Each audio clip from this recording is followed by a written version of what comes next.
पंजाब हुकूमत ने PTI एहतजाज के पेश नज़र अमन व अमान की सूरत हाल बरकरार रखने के लिए लाहौर, रावलपिंडी, अटक और सरगोदा में रेंजर्स तलब कर ली है। रेंजर्स की भारी नफरी तैनात कर दी गई है। आपको बताएं कि एहतजाज के पेश नज़र तहरीक इंसाफ के मज़ीद बात करेंगे। डॉन न्यूज़ के ब्यूरो चीफ मोहम्मद बिलाल हमारे साथ मौजूद हैं। बिलाल, बताएगा क्या तफसीलात हैं? देखें, बिल्कुल पंजाब के जो 4 शहर हैं, लाहौर, रावलपिंडी, अटक और सरगोदा, इसमें अब रेंजर्स भी तलब कर ली गई है। दफा 144 जो है उसका नफाज भी कर दिया गया है। और जो तर्जमान महकमा दाखिला पंजाब है, उनका ये कहना है कि इन 4 शहरों में किसी किस्म की भी सियासी इज्तिमात, धरने, जलसे या किसी भी जो सियासी सरगर्मी है उस पर पाबंदी आयद कर दी गई है।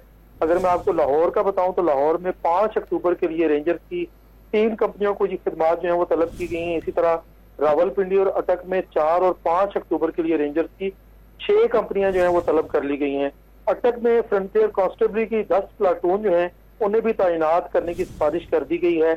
और जो ये रावलपिंडी, अटक और सरगोदा में जो दफा 144 नाफिज की गई है, इसका इतलाक 3 दिन के लिए किया गया। 4 अक्टूबर से लेकर 6 अक्टूबर तक ये दफा नाफिज रहेगी, जबकि लाहौर में 3 अक्टूबर से लेकर 8 अक्टूबर तक दफा 144 जो है वो नाफिज की गई है। बहुत शुक्रिया आपका।